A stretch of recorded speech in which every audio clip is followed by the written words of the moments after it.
Take off your gloves, ma'am. I'd like to shake the hand of the woman I've agreed to marry. He said it gently, hat in his hands. She said no, and that one small word, the way her whole body braced for a blow that never came, told Nathan Cole everything her letters never had. Somewhere beneath that blue dress, somebody had hurt this woman badly, and he'd just promised her the rest of his life. Before we begin, subscribe to the channel, stay with this story all the way to the end, and comment the city you're watching from tonight so I can see how far this story travels. The train wheels screamed against the iron, and Evelyn Harper's hands closed hard around the leather handle of her only bag. She did not move. Around her, passengers were already rising, stretching, gathering children and hat boxes. But Evelyn sat perfectly still, the way she had trained herself to sit for 7 years, small, quiet, unnoticeable. A woman who took up no room caused no trouble. A woman who caused no trouble did not get hurt. The conductor came down the aisle. Red Willow Creek. Last stop, Red Willow Creek. She waited until the car had nearly emptied. Only then did she stand, and even standing she winced.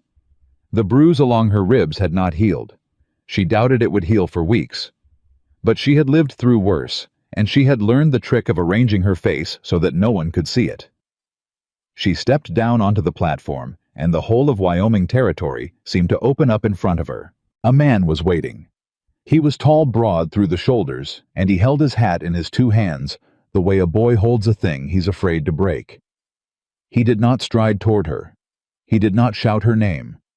He simply stood, and when their eyes met, he gave a small nod, as though asking permission to approach. Miss Harper. His voice was low and even. I'm Nathan Cole. Yes. Her own voice came out thinner than she wanted.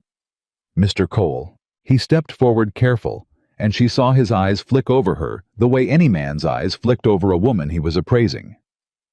She had learned to read that look. It was the look Charles gave the horses before he bought them. But then Nathan Cole did something no man had done to her in years. He stopped 3 feet away, and he waited. I hope the journey wasn't too hard on you, he said. It was fine. Long way from Boston. Yes. The wind pulled at her skirt, and she flinched as a porter dropped a trunk behind her with a bang. The whole platform seemed to hear it. Her breath caught, and for one terrible second she was not in Wyoming at all. She was in a paneled study 1,000 miles east, and the sound was not a trunk. It was a fist coming down on a mahogany desk, and Charles's voice was saying, "Look at me when I'm speaking to you, girl, Miss Harper." She came back. Nathan Cole was watching her, and his face had changed. It was not suspicion. It was something quieter and worse. It was recognition. You all right? He asked. I'm tired, she said. That's all.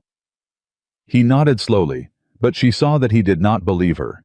He put his hat on, and he reached out one hand, open palm up, and offer not a grab. Take off your gloves, ma'am, he said. I'd like to shake the hand of the woman I've agreed to marry.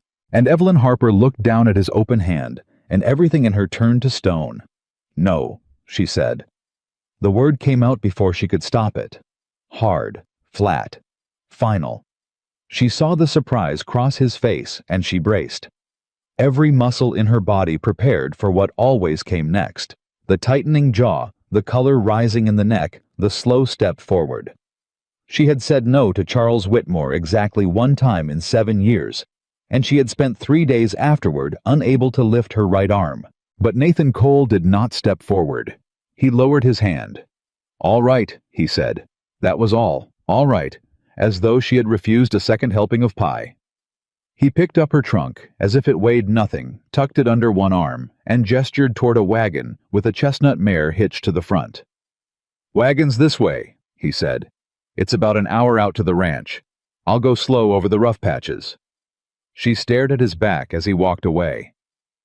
I'll go slow over the rough patches. She had no idea what to do with a man like that. He had said an hour, and it was an hour, and in that hour he asked her almost nothing.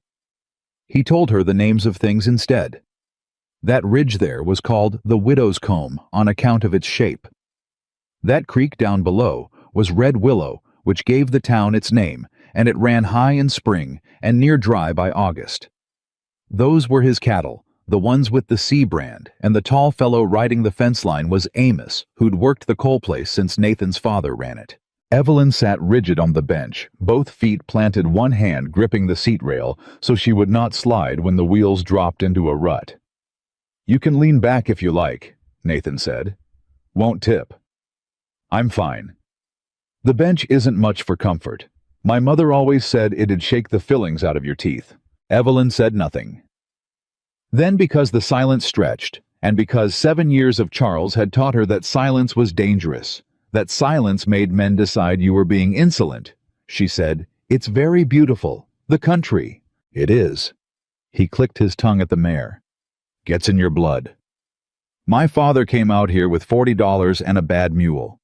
Died with 2,000 head of cattle and a mule that lived longer than he did." He smiled a little. "The mule's still around. Meanest animal God ever made. I keep him out of respect." And Evelyn Harper laughed. It came out of her before she understood it was happening. A small startled sound, half a breath. And the instant it left, her terror flooded in behind it, because she had laughed. She had made a sound, she had drawn attention to herself, and now he would. Nathan Cole glanced over at her, and he smiled wider. "That's the first time you've done that," he said. "Done what?" "Laughed." He looked back at the road. "You've got a nice laugh. You ought to use it more." She turned her face away so he would not see what his words did to her. She looked out at the endless grass, at the mountains, stacked blue and gray against the sky, and she pressed her lips together hard because she was not going to cry in front of this man. She was not going to be weak in front of any man ever again. But she thought 7 years. 7 years, and no one has told me I ought to laugh more. The wagon dropped hard into a rut, and pain shot up her side like a blade, and she gasped and grabbed the rail. Nathan pulled the mare to a stop. "I'm sorry," he said. "Missed that one. You hurt?" "No." She had said it too fast. He was looking at her, not at her face, at the hand pressed against her ribs, at the careful, shallow way she was breathing. "Miss Harper," he said quietly, "how'd you come by that?" "By the wagon," she said. "Just now." "No, ma'am." His voice was gentle, but it did not waver. "That happened before just now. You held yourself the same way, climbing up onto this bench." Evelyn's heart was slamming against her sore ribs. She stared straight ahead at the mare's flicking ears, and she said in the flat, dead voice she used when Charles asked her questions, "I fell, on the train. Coming through the mountains, the car lurched, and I fell against a bench. It's nothing." There was a long silence. She waited for him to press. Men pressed. Men wanted to catch you in the lie, wanted the satisfaction of it, wanted you to know. They knew. Nathan Cole clicked his tongue, and the wagon rolled forward. "Trains are dangerous that way," he said. "You'll want to be careful." And he said nothing else about it. But Evelyn saw that his jaw had gone tight, and that his hands on the reins had closed a little harder, and she understood that he had not believed one word. The ranch house was low and long, built of squared logs, gone silver with weather, and Nathan Cole stopped the wagon in the yard and set the brake. 3 men came out of the barn to look. Evelyn felt their eyes and shrank into herself. "That's Amos," Nathan said low, so only she could hear. "The old one. He'll talk your ear off if you let him. The tall boy's Jesse, the other's Tom. Good men all 3. None of them will trouble you." He said it as if he'd guessed exactly what she was afraid of. He climbed down first, and then she saw him weigh it. He did not offer his hand. He simply stepped back and gave her room so that she could come down on her own in her own time without being touched. She climbed down. It hurt. She did not let it show. "Amos," Nathan called. "This is Miss Harper. She's come a long way. See her trunk gets to the front room." "Ma'am." The old man swept off his hat, and the 2 younger men did the same, and Evelyn stood in the yard of a strange ranch 1,000 miles from everything she knew, in front of 3 armed men she had met 1 minute ago, and waited for the moment when the courtesy would drop away and the real faces would show. It didn't come. Amos just picked up her trunk and carried it inside, grumbling to himself about the weight of women's things, and Jesse touched his hat again and mumbled something about how it was a fine thing having a lady on the place. And Tom said nothing, but blushed to the ears and looked at his boots. And Nathan Cole said, "Come inside, Miss Harper. You must be starving. I'm no cook, but there's bread and there's stew, and Amos's stew won't kill you, or at least it never has yet." "That's a lie," Amos called from inside. "It killed a man in 81. "He deserved it," Nathan called back. And Evelyn, following them toward the house, felt the strangest sensation move through her, one she could not name for a moment because it had been so long. It was the feeling of not being afraid. It lasted about 4 seconds. Then a door slammed somewhere in the wind, and her whole body jerked, and she was back inside herself, small and watchful, and she thought, Don't be foolish. You've been fooled before." He showed her the room himself. It was clean and plain, a bed, a washstand, a chest, a window that looked out on the mountains. Her trunk sat at the foot of the bed. There was a jar of wildflowers on the sill, blue ones, and she looked at them a long time before she understood that someone had put them there. For her, before she'd even arrived. "Amos picked those," Nathan said, following her eyes. "Don't tell him I told you. He'll deny it, and then he'll sulk." Evelyn couldn't speak. "There's a bolt on the door," Nathan went on. He pointed to it. "See it? It works. I put it on myself day before yesterday, once I knew you were coming." He paused. "It locks from the inside. Only from the inside. There's no key anyone else has got.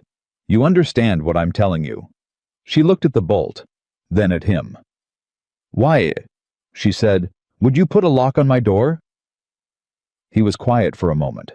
When he spoke, he chose the words slowly, the way a man walks across ice. "Because a person ought to be able to lock their own door," he said, "and know for certain that nobody in the world can open it. I figured that might matter to you." He turned his hat in his hands. "I don't know your story, Miss Harper. It's not my business unless you decide to make it my business. But I'll tell you the terms plain, so there's no confusion between us." He met her eyes. "You came out here to be my wife. I put that advertisement in the paper honest, and I meant it honest. But I'm not going to marry a woman who's afraid of me. There's no marriage in that, so here's how it'll be. You'll live in this house. This room is yours. That door is yours. You'll draw a fair wage for the work you do, same as any hand, whether we marry or not. And if the day comes when you decide this isn't the life you want—" He stopped. "You'll always have the freedom to leave," he said. "The wagon's yours whenever you want it. I'll drive you to the depot myself and buy your ticket to wherever you please, and never say a word against it. There's no debt between us. There's no bargain you owe out. You're not a thing I bought, Miss Harper. You're a person who came to see if a life could be built here. If it can, that'll make me the luckiest man in the territory. And if it can't—" He gave a small nod. "Then it can't, and you go free." The room was very quiet. Evelyn Harper stood with her back to the window and the blue wildflowers, and she looked at this man, and she could not make him fit anywhere in the world she knew. In her world, men did not offer freedom. Men took it. Freedom was a thing they held over you and doled out in scraps to keep you grateful. Charles Whitmore had explained this to her 100 times patiently, as though it were a kindness.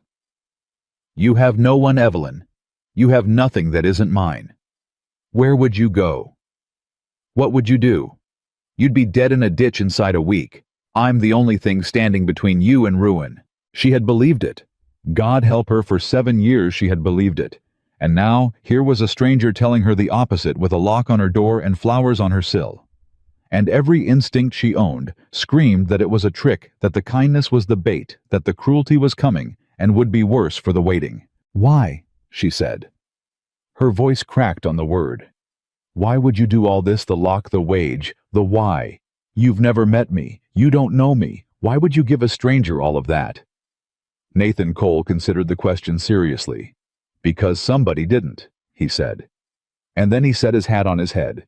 and he stepped back into the hall and he pulled the door closed behind him, and Evelyn heard his boots go down the passage slow and steady, giving her the whole house to herself. She stood there a long time. Then she crossed the room and she reached out and she touched the bolt. It was cold and solid under her fingers. She did not slide it home. She just stood with her hand on it, testing the strange new fact of it that the choice was hers. That behind this door was a room that was hers, in a house where no one would open it. And something in her chest that had been clenched shut for 7 years shifted just slightly, like a fist beginning to think about opening. She did not lock the door that night. She lay on top of the covers in her traveling dress boots, still on her bag, packed and ready by the bed, the way she always kept it, listening. She listened to the house settle. She listened to the wind. She listened for footsteps in the hall, for the creak of a floorboard, for the sound of a hand on her door. None came. And sometime in the deepest part of the night, for the first time in 7 years, Evelyn Harper fell asleep with her door unlocked, and no one heard her. She woke before dawn out of habit and lay listening to the sounds of the ranch waking around her. She heard a door open somewhere and boots on the porch and a low voice speaking to a horse. She rose and washed her face in the cold water from the pitcher and stood a long moment looking at herself in the small mirror over the washstand. There was a woman looking back at her that she did not entirely recognize. Thin, pale. Her eyes had the wary, hunted look she'd learned to hate. She pulled her collar aside and looked at the yellow-green edge of the bruise creeping up from her ribs toward her collarbone, and she covered it again quickly, and she buttoned herself up to the throat. Then she went to find work. She found Nathan in the kitchen, badly attempting to fry eggs. Amos was nowhere to be seen. Nathan had burned the first batch and was frowning at the second. "Morning," he said without turning around. "I'd offer you breakfast, but I'd be doing you a cruelty." "Move," Evelyn said. She heard the word come out of her mouth, and she froze in horror. She had ordered him. She had told a man what to do in his own kitchen.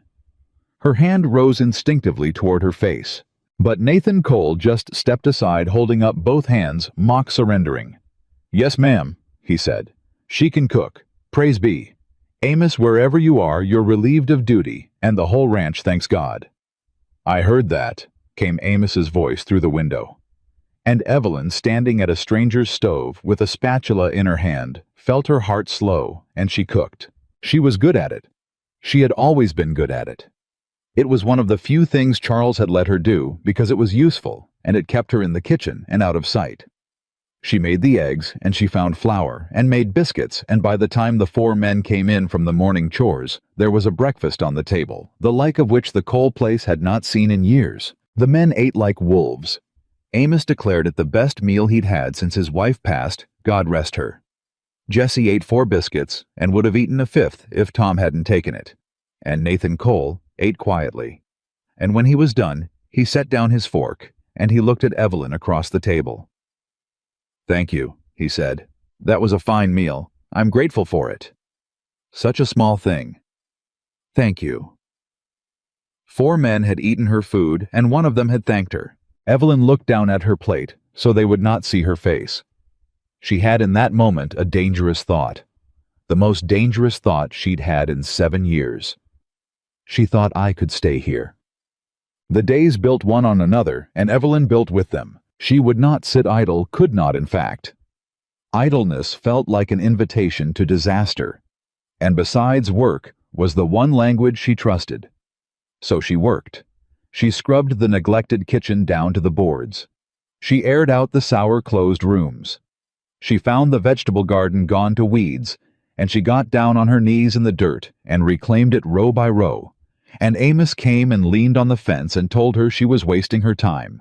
Nothing grew here worth eating, and 3 weeks later ate a fistful of her sugar peas standing right in the garden and pronounced them the best he'd ever had. She found the ranch's account book shoved in a drawer, years of them, a mess of scrawled figures and unpaid bills and money that had gone out and never come back.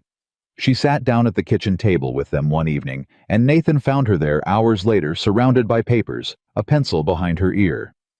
"You don't have to do that," he said. "Someone does. You've been paying the Hendricks brothers $1 a head over the going rate for feed for 2 years. Look." She turned the book toward him. "And this the cattle buyer Sutton, he's been shorting you on the weight. Every single sale. Look at the numbers against the market price. He's robbing you, and he's counting on you not checking." Nathan looked at the columns of her neat handwriting and then at her. "How do you know all this?" Evelyn's hand stilled on the page. Because Charles had made her keep his books, because he'd found she had a head for figures, and he'd used it, made her manage the very inheritance he was stealing from her, made her write down the theft in her own hand year after year, while he told her the money was his by right, that her father had left it to him to manage, that she was too weak and too foolish to be trusted with a penny of it, because she had kept books for the man who ruined her, and she had memorized every number, every date, every fraudulent entry because someday she had promised herself she would use them. "I had to learn," she said. "That's all." Nathan looked at her a long moment. "Whoever taught you," he said quietly, "taught you well. And I'd bet he never once thanked you for it." Evelyn's throat closed. "No," she said. "He never did." It was Amos who first said it out loud. He said it to Nathan in the barn, not knowing Evelyn was in the next stall gathering eggs and could hear every word. "That girl's been beat," Amos said. There was no cruelty in it, just an old man stating a hard thing plainly. "You seen how she moves. You seen how she goes white if a man raises his voice. My first wife's sister married a man like that. Took him 12 years to put her in the ground." A pause. "Somebody had their hands on that girl for a long time, Nathan. Long time. You know that, don't you?" There was a silence. Evelyn stood frozen in the next stall, eggs in her apron, and she could not breathe. "I know it," Nathan said. "You gonna ask her about it?" "No." "Why not?" Another silence. "Because she's been asked 1,000 things by 1,000 men," Nathan said. "And I'd wager not one of them asked because they cared what the answer was. They asked to catch her, to use it, to have a thing to hold. She'll tell me when she trusts me, Amos. And she won't trust me for a good long while, and she'd be a fool to give in what she's known of men, so I'll wait." A pause, and his voice dropped rougher now. "But I'll tell you this. If the man that did it ever sets foot on this place," he didn't finish. He didn't have to. Evelyn stood in the next stall with her heart hammering and tears running down her face into her collar, and she thought about a man she had never truly met, who did not want to catch her, who did not want to use her, who was willing to wait. And she thought about Charles Whitmore, 1,000 miles east, and the letters she had left him, and the papers she had taken. Because she had taken papers. She had not told Nathan that. She had not told anyone. The night she'd run, she had gone into Charles's study while he slept off his brandy, and she had taken the account books, the real ones, the ones that proved every dollar he'd stolen from her father's estate, every forged signature, every lie, and she had hidden them at the bottom of her trunk beneath her few good dresses, and she had walked out into the dark and never looked back. She had told herself she took them for protection, insurance, something to hold over him if he ever came. But Charles Whitmore was not a man who could be held. He was a man who believed that anything which had ever belonged to him forever. And she had not just wounded his pride by running. She had walked out the door with the one thing that could send him to prison. He would not let that go. She had known it when she took them. She knew it now with a cold certainty that turned her stomach standing in a barn in Wyoming, with a stranger's eggs going warm in her apron. Charles was coming. It was not a question of if. It was only a question of when. That evening, she nearly told Nathan the truth. They sat on the porch after supper, the way they had begun to, in the blue hour when the work was done. He whittled at a piece of pine. She mended. Neither spoke for a long while, and the silence between them had become, without her quite noticing, a comfortable thing. "Mr. Cole," she said. "You could call me Nathan, if you wanted." She didn't answer that. She wasn't ready for that. "Mr. Cole," she said again, softer, "if I told you if there were something in my past, something dangerous, Something that could bring trouble down on this place. On you. On the men. She kept her eyes on her mending. What would you do? He was quiet. His knife stopped moving. I'd want to know what it was, he said, so I could stand ready. Not so I could turn you out, if that's what you're afraid I'd say. Everyone has a limit, she said. Everyone. You seem like a good man, Mr. Cole, but even good men have a point where the cost is too high and they cut the thing loose that's costing them. I've seen it. I've been the thing that got cut loose. Nathan folded his knife shut. Miss Harper, he said. Look at me. She made herself look. I don't cut people loose, he said. That's not a promise made to be pretty. It's just the truth about how I'm built. My father took in every stray thing that ever wandered onto this land. Men dogs one time a fellow wanted by the law in 2 states who turned out to be the best foreman we ever had. Pa said a man's measured by what he holds onto when it costs him. I believe that. I've built my whole life on believing that. He looked out at the darkening mountains. So whatever it is, whatever's coming, you don't have to tell me tonight. But when you do, you won't be telling me so I can decide whether to keep you. That decision's already made. You'll be telling me so we can face it standing side by side. And Evelyn Harper opened her mouth to tell him everything. The papers, the theft, Charles, all of it. And a rider came into the yard at a hard gallop out of the dark. Both of them were on their feet in an instant. Nathan stepped in front of her, one hand going to his hip, and Evelyn's whole body turned to ice because she thought, he's here. It's happening. He found me. But it was not Charles. It was a boy from town, maybe 14, on a lathered horse, breathless and frightened. Mr. Cole, he gasped. Mr. Cole, you gotta come. There's men in town asking after you. 3 of them. Hard-looking men come in on the evening stage, asking all about your place and about... The boy's eyes went to Evelyn, and he swallowed. About a woman. A woman come out from the east. They got a paper with a drawing on it. A drawing of her face. They're offering money, Mr. Cole. Real money. To anybody who'll say where she's at. The porch went silent. Evelyn felt the blood drain out of her. She reached blindly for the porch rail and held on. Nathan Cole did not move. He stood very still, looking at the frightened boy, and then he turned his head slowly and looked at Evelyn. And Evelyn Harper, cornered at last, met his eyes in the dark, and the truth she had carried 1,000 miles finally broke loose. His name is Charles Whitmore, she said. Her voice shook, but she did not stop. He was my guardian. After my parents died, the court gave me to him and my inheritance with me. He stole every cent of it. And when I was old enough to understand what he'd done, he made sure I understood something else too. Her hand rose unbidden to her ribs. For 7 years. And when I ran, I didn't run empty-handed, Mr. Cole. I took his books. The real ones. The ones that prove all of it. She lifted her chin, though her whole body was trembling. So those men aren't here for a runaway bride. They're here because I'm the only living soul who can put Charles Whitmore in a prison cell. And he will burn this whole territory to the ground before he lets that happen. For a long moment, no one spoke. The boy looked from one of them to the other.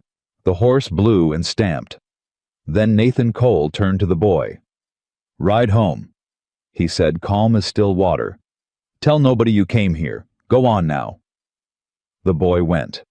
And Nathan turned back to Evelyn, and she waited for the fear to show in his face, for the calculation, for the first crack in all that steadiness, where the truth of every man would finally show through. Instead, he took a step toward her slow, and he stopped the way he always stopped, just close enough and no closer, and he said in a voice so quiet, she almost couldn't hear it over her own hammering heart.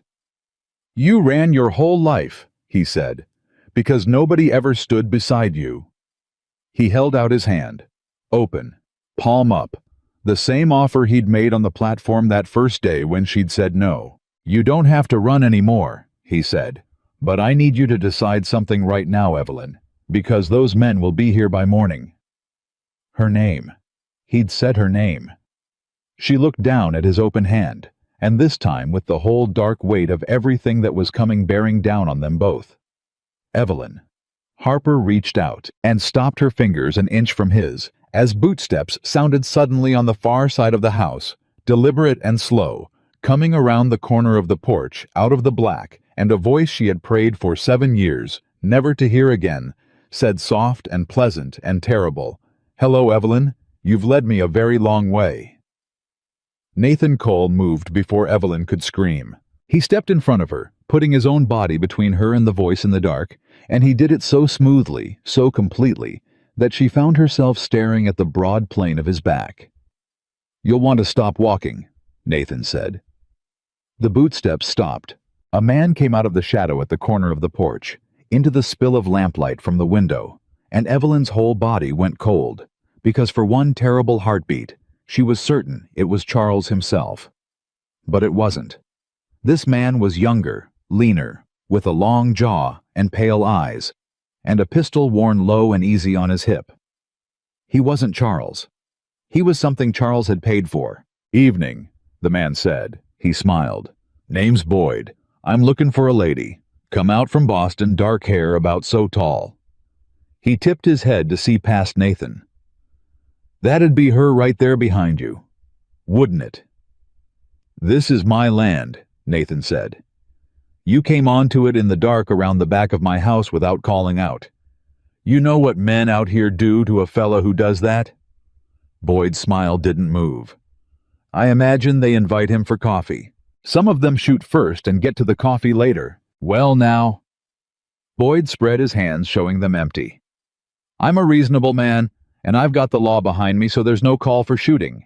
I've got a court paper says that woman there is the legal ward of Mr. Charles Whitmore of Boston, and that she left his care without leave and took property that wasn't hers. I'm authorized to bring her home." He let that sit. "Nice and quiet. Or not quiet. Your choice, mister. But she's coming with me either way. Tonight." "She's not your ward," Nathan said. "She's a grown woman, and she's not going anywhere." "That's so."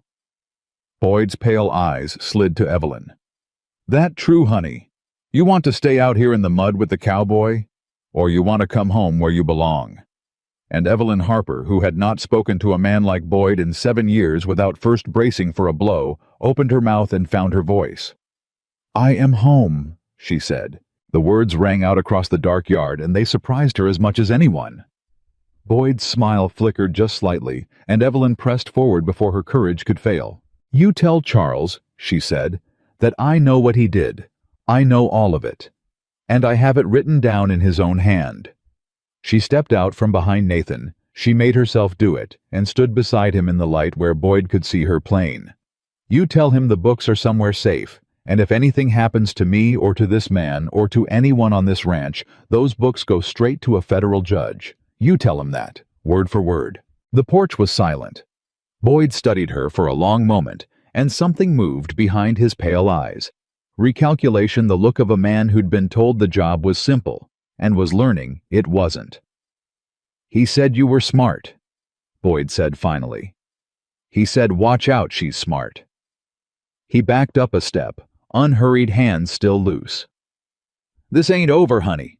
Mr. Whitmore paid a lot of money, and there's 2 more of us in town who ain't near as friendly as I am."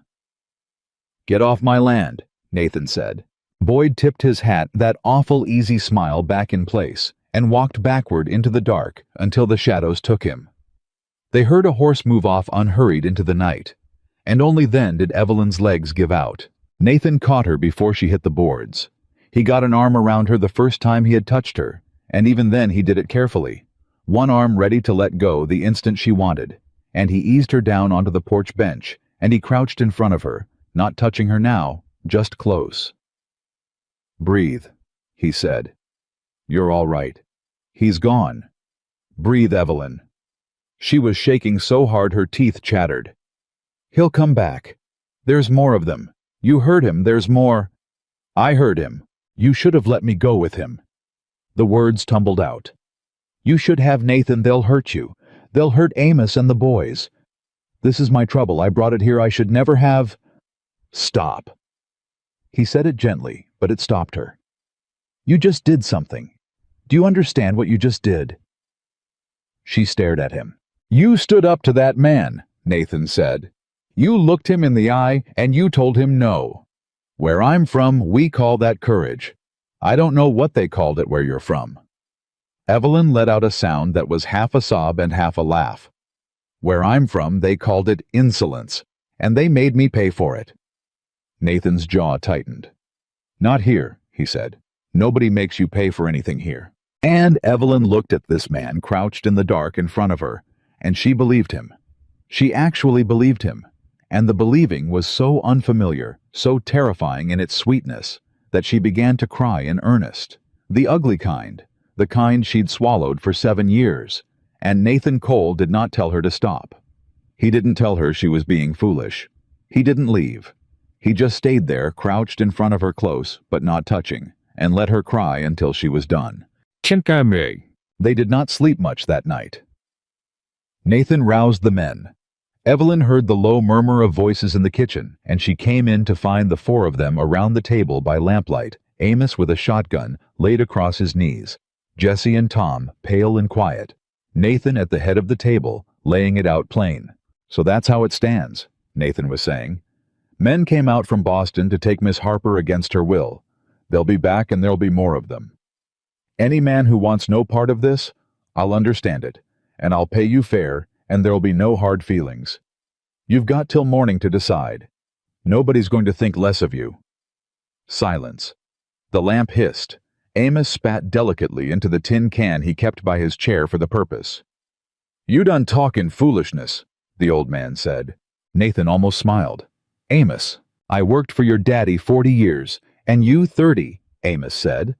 And in all that time I never once heard a Cole ask a man's permission to help a body in trouble.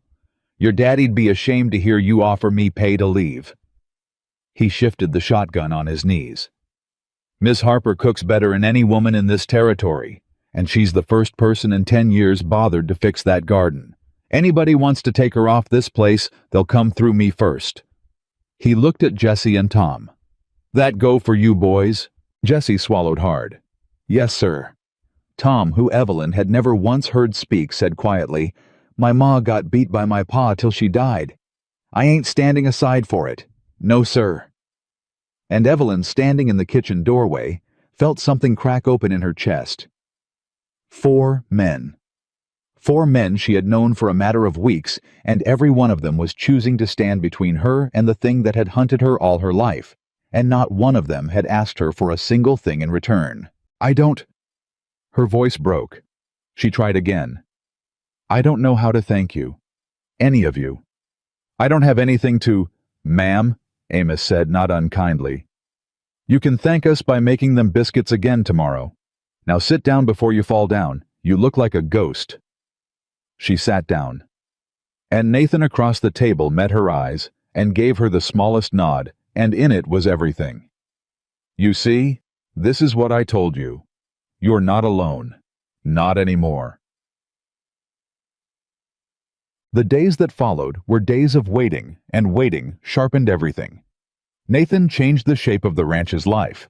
The men worked in pairs, now always armed. Someone stood watch every night.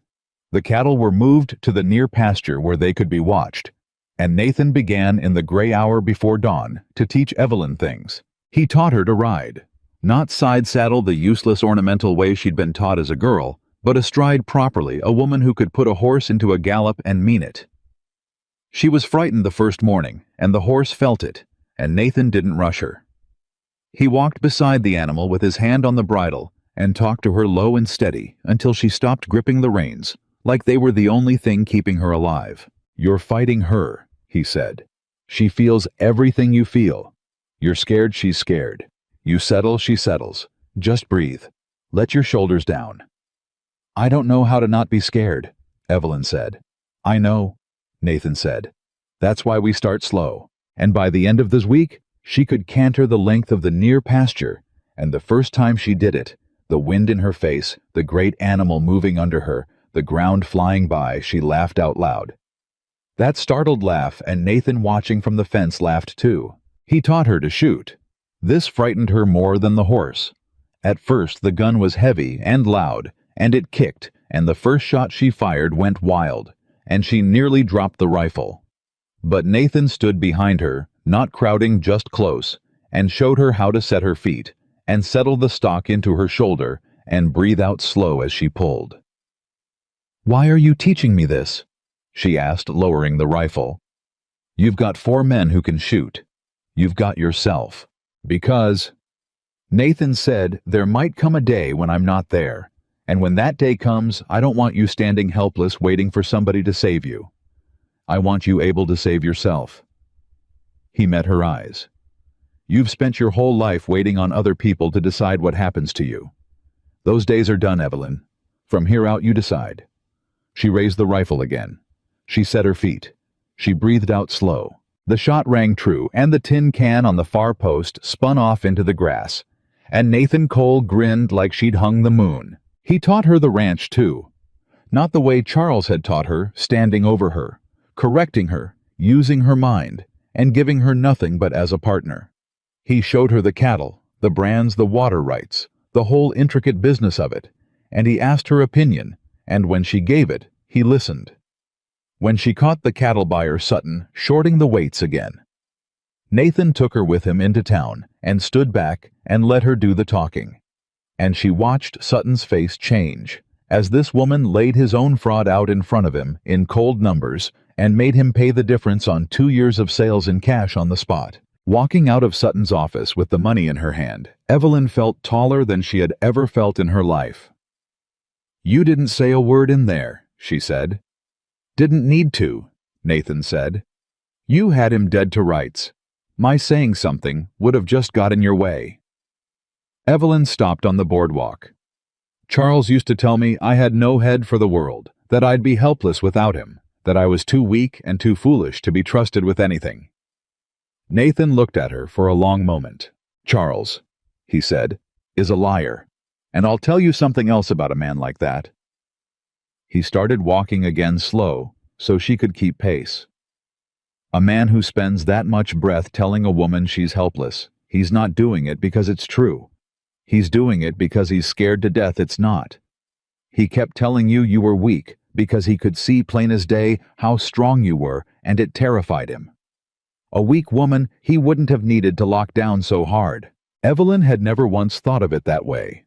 She thought of it now, and something inside her that Charles Whitmore had spent 7 years grinding down began quietly to straighten its spine. It was on a rainy evening that the last wall came down. She'd been carrying water buckets in from the well, hurrying against the rain, and her boot slid on the wet boards of the porch, and she went down hard, and the buckets went flying.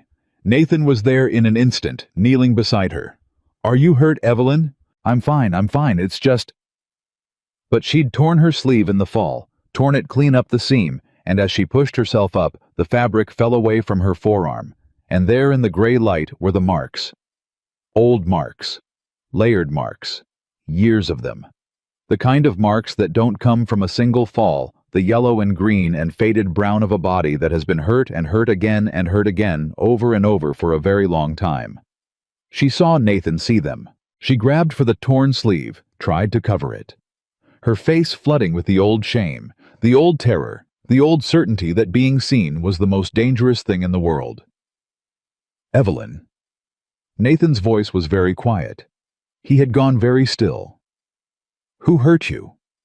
She froze. It was not the question. A dozen men had asked her some version of that question over the years, doctors and neighbors, and once a minister's wife, and always, she'd heard underneath it, the thing they really wanted: a story to shake their heads over, a scandal, a reason to look at her differently. She'd learned to lie smooth and fast, but Nathan Cole did not ask it like the others. He asked it like a man who already knew the answer and could hardly bear it, and was asking anyway because he wanted her to know that he would carry it with her. There was no shock in his voice, no hunger for the details, just a grief so plain and so honest that it undid her completely. "Who hurt you?" he asked again, and his voice cracked on it. And Evelyn Harper, sitting on the wet porch in the rain, with her torn sleeve in her hand, finally told the truth. "Charles," she whispered. And then it all came out. Everything, 7 years of it. The study, and the cane, and the locked doors. The way he'd started small when she was 14 and grieving. and would flinch and apologize and cry and promise it wouldn't happen again. The way it always happened again. The way he made her write the numbers in the account books, her own robbery in her own hand. The way he told her over and over that she was nothing, that she had no one, that the world outside his house would eat her alive. She told Nathan about the nights she'd lain awake planning to run and lost her nerve because Charles had convinced her there was nowhere to go and no one to go to. She told him about the mail-order advertisement she'd found in a newspaper, wrapped around a fish at the market, and how she'd hidden it for 3 months, and how she'd finally written the letter in secret, in the dead of night, and mailed it with money she'd stolen a penny at a time from the housekeeping. She told him about the night she left, about going into the study while Charles slept off his brandy, about her hands shaking so badly she could barely open the drawer, about taking the books, the real books, and walking out the door into the dark, certain that at any moment she'd hear him behind her. "I didn't take them to protect myself," she said. She was crying now, but it was different from the other night, not the ugly swallowed sobs, but something clean, something that felt like a wound finally being cleaned out. "I told myself I did, but that's not why. I took them because—" She stopped. "Because I wanted him punished. After everything he did to me, I wanted him to pay for it, and those books were the only way. And I know that's not Christian, Nathan. I know I'm supposed to forgive, but I don't. I don't forgive him. I want him to rot." "Good," Nathan said. She looked up startled. "That's not a sin," he said low and fierce. "That's justice. There's a difference, and any preacher who tells you otherwise never had the boot on his own neck." He reached out slow, the way he always moved, giving her every chance to pull away, and he took the torn edge of her sleeve, and gently, so gently, he covered the marks on her arm again. "You've got nothing to be ashamed of. You hear me? Not one thing. The shame belongs to him. All of it. Every mark on you is a mark on his soul, not yours." Evelyn wept, and Nathan Cole sat beside her on the wet porch in the rain, and let her and did not touch her beyond that one gentle hand on her sleeve, and stayed until she was through. And when at last she was quiet, she said in a small voice, "I've never told anyone. All of it. Not ever." "I know," Nathan said. "Why did you never ask before? Now you knew. Amos knew. All of you knew I could tell. Why did you wait?" Nathan was quiet for a moment. "Because it was yours to tell," he said. "Not mine to take. A man took things from you your whole life without asking. I wasn't going to be one more." He stood slow and offered his hand, open palm up, the offer he'd made a dozen times now. "I'll never ask you for a thing you don't want to give, Evelyn. Not the truth, not your trust, not—" He stopped and something moved across his face and he didn't finish. "Not anything," he said instead. "You give what you choose to give. That's the whole of it." And this time Evelyn Harper reached out and took his hand and let him help her up, and did not let go right away. Neither did he. Something changed between them after that night. It was not spoken. It did not need to be. It was in the way she began to call him Nathan, and the way he began to save the last of the coffee for her in the mornings, and the way they'd fall into talk on the porch in the blue hour that went on long past dark.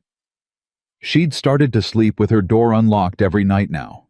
She'd stopped keeping the bag packed by the bed, but the piece of it was a fragile thing built over a fault line, and both of them knew it. Because Charles was still coming. Boyd's threat hung over the whole ranch. And a week after the night on the porch, the trouble began in earnest. It started with the cattle. 12 head vanished overnight from the near pasture, the fence cut clean the tracks leading toward the river, and then vanishing into the shallows where they couldn't be followed. Then the Hendricks brothers, who'd sold the ranch feed for years, suddenly wouldn't sell. Said they'd been warned off, wouldn't say by who, wouldn't meet Nathan's eye.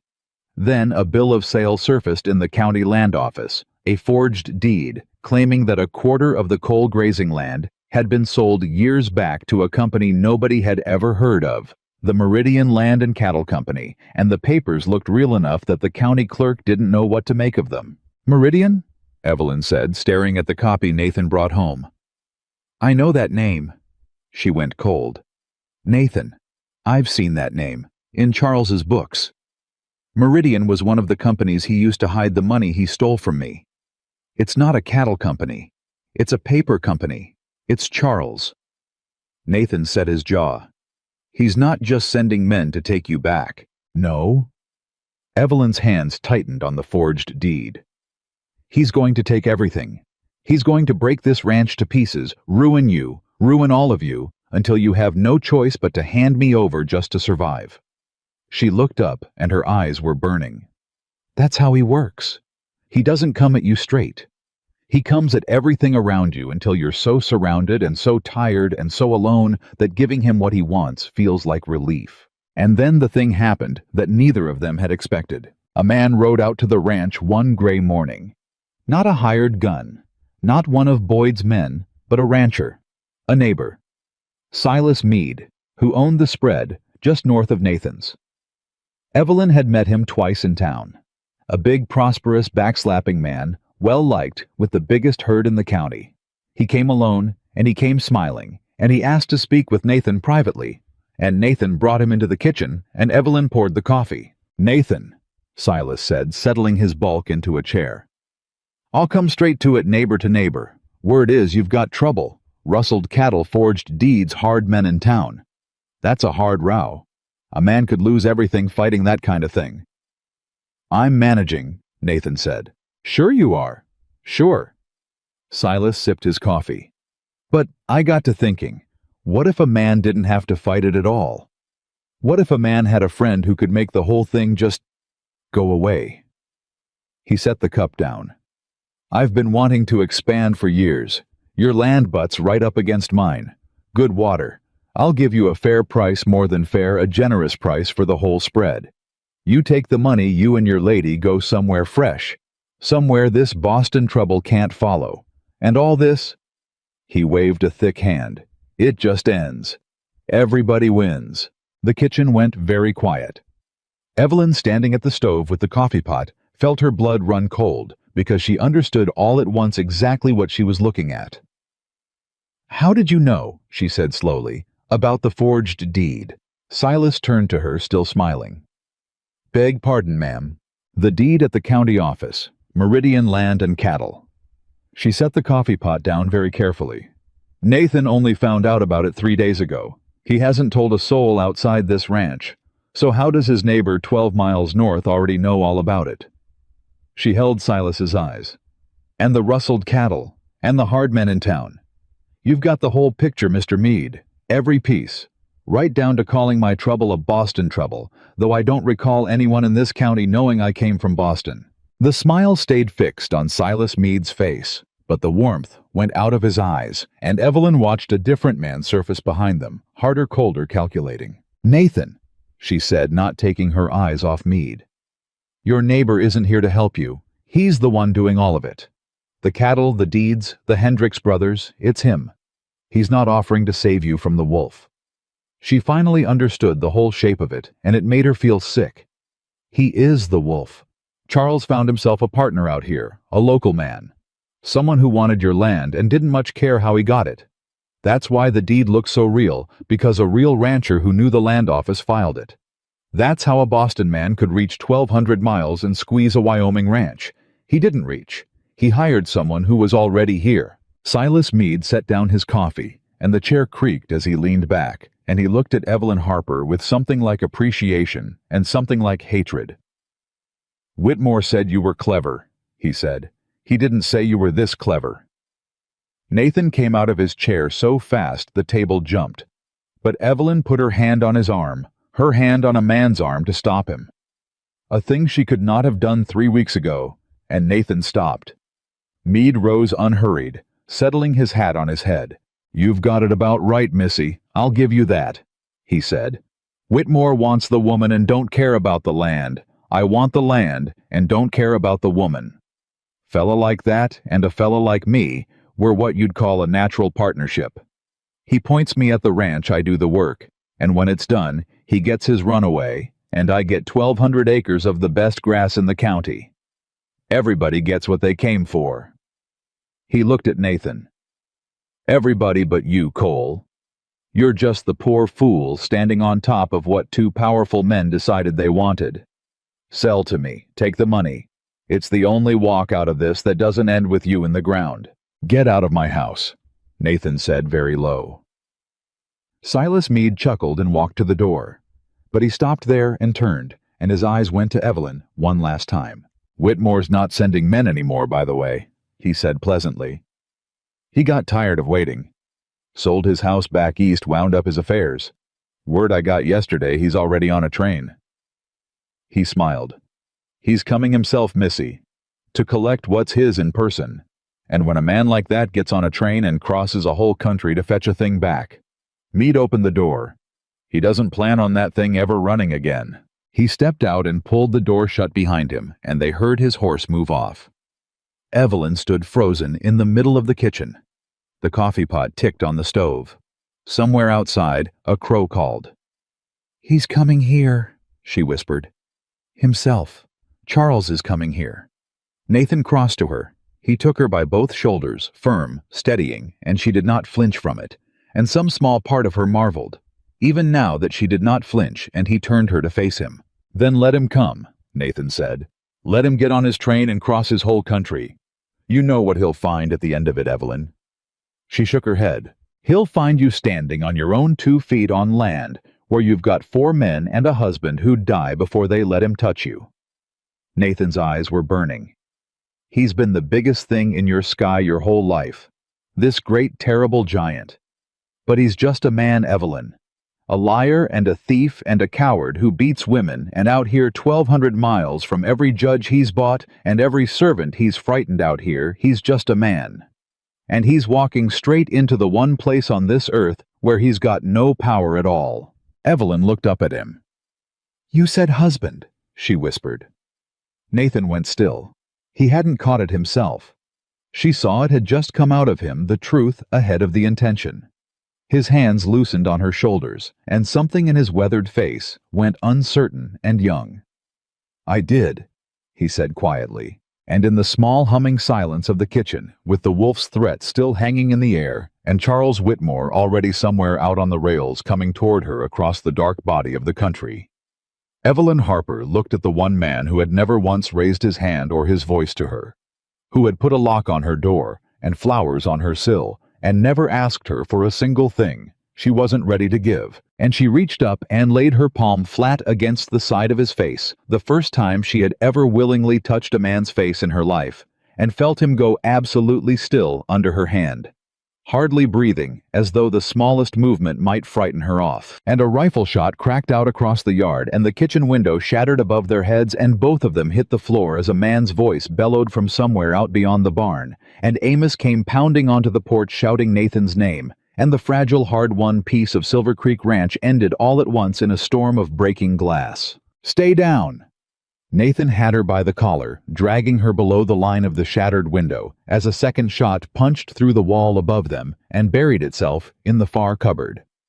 Evelyn's heart was slamming, but her mind had gone strangely clear. "How many?" she said. "What? How many shooters?" "Nathan, listen to the rhythm. 1 rifle or more than one." He stared at her for half a second. This woman who 3 weeks ago couldn't hold a gun without shaking, asking him about firing patterns, and then he listened. A third shot cracked out. A fourth from a different angle. 2, he said. Maybe 3. Not Charles, then. He'd never dirty his own hands with a rifle. This is Meade making a point, softening us up. She was already crawling toward the wall where Nathan kept the long guns. He wants us scared. He wants us to feel how easy it'd be. Amos came through this back door, low and fast shotgun in his fist, and rolled in against the wall beside them. "Boys are pinned in the barn," he panted. "Jesse's hit winged in the arm, he's cussing, so it ain't bad. 2 riders up on the ridge with rifles, and they got the yard covered clean. We poke a nose out, they take it off." He wiped his mouth. "This ain't rustlers, Nathan. This is a proper siege." "I know what it is." Nathan pulled a rifle down and thumbed shells into it. "It's Meade telling me the price of saying no."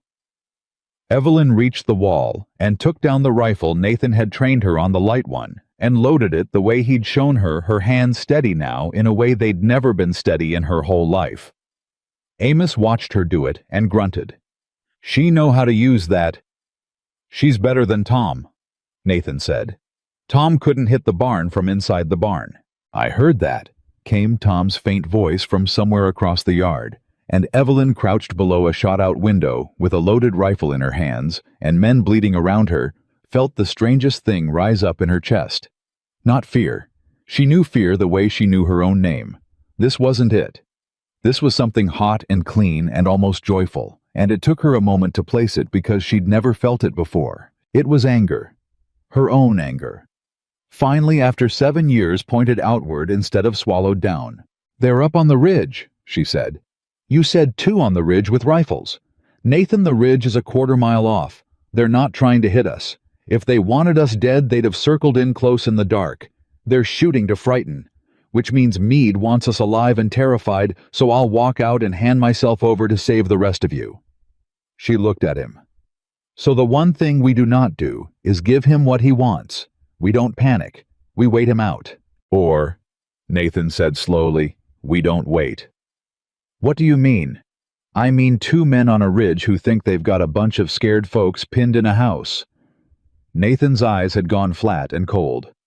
Aren't watching their own backs. Amos, that old goat trail up the north face, still there? Amos's leathery face split in a grin. Growed over, but it's there. Take Tom. Go out the root cellar through the gully where they can't see and come up behind them on the ridge. Nathan racked the rifle. Evelyn and I'll keep them looking this way. You come up behind and put the fear of God in them. And if they don't scare... Nathan's jaw tightened. Then they don't scare. Tut. It worked. Amos and Tom slipped out through the cellar, and for 20 long minutes, Nathan and Evelyn traded shots with the ridge, never aiming to kill, just enough to keep the shooters' heads down and their eyes on the house.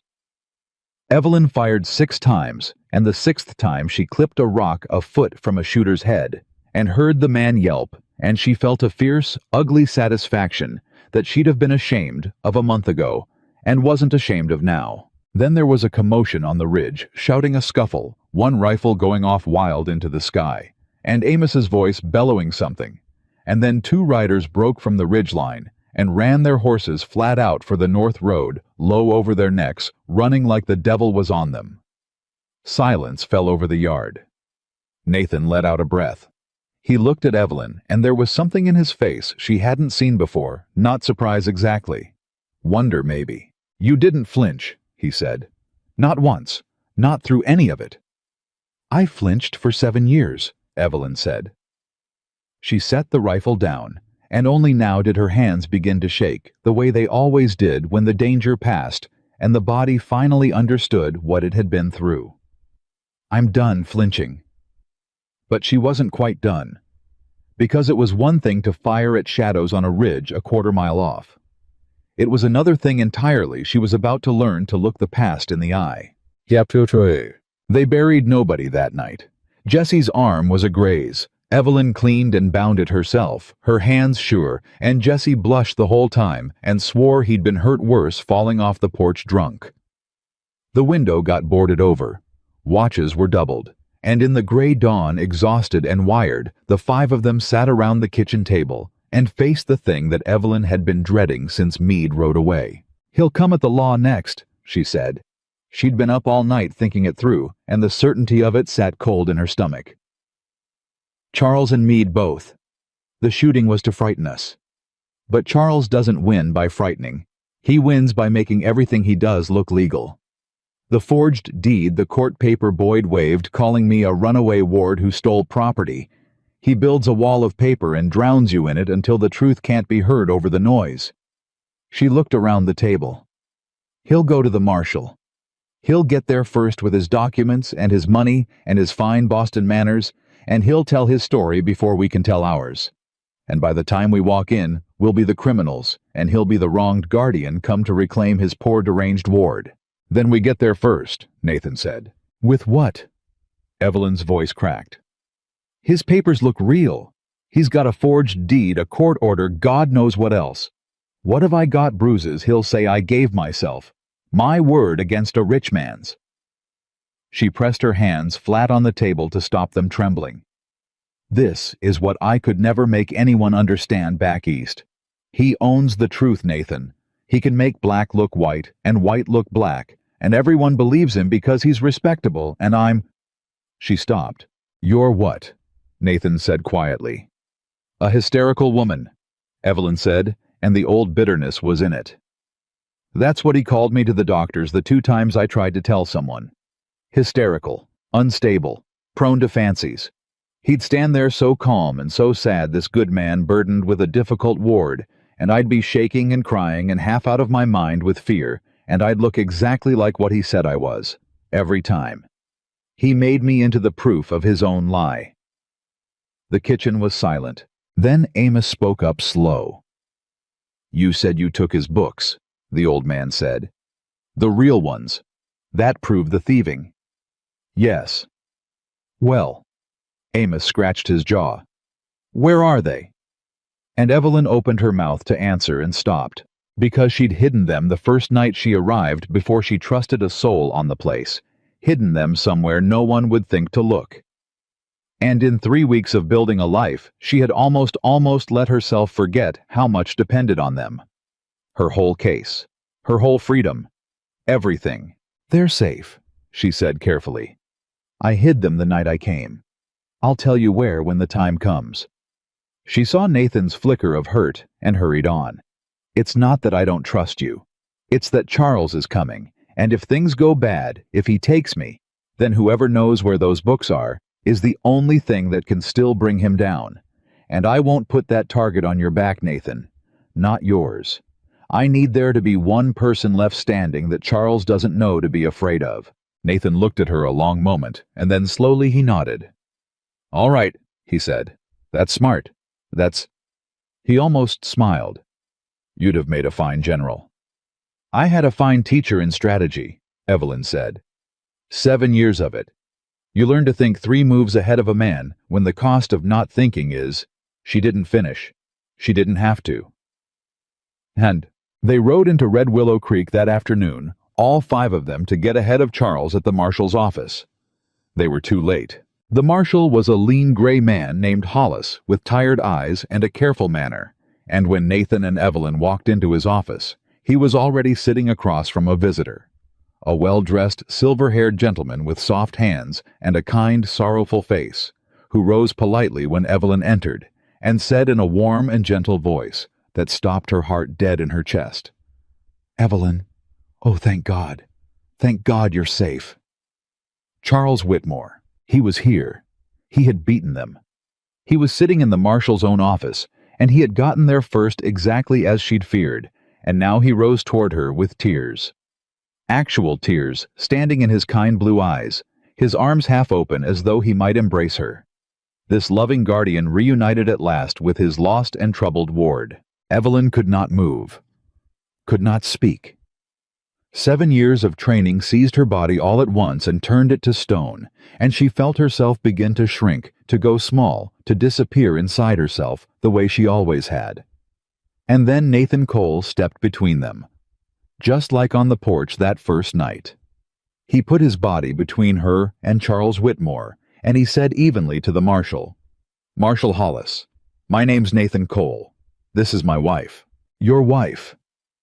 Charles's voice never lost its warmth, but something flickered behind the tears. "I see. Marshal, this is precisely what I feared. This is the man I told you about, the one who's been holding her. She's not well, you understand. She's never been well.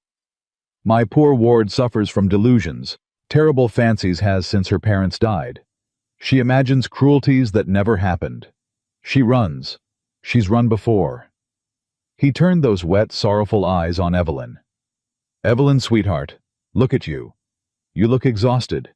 You look frightened half to death. Whatever this man has told you, whatever he's made you believe, it's all right. I'm here now.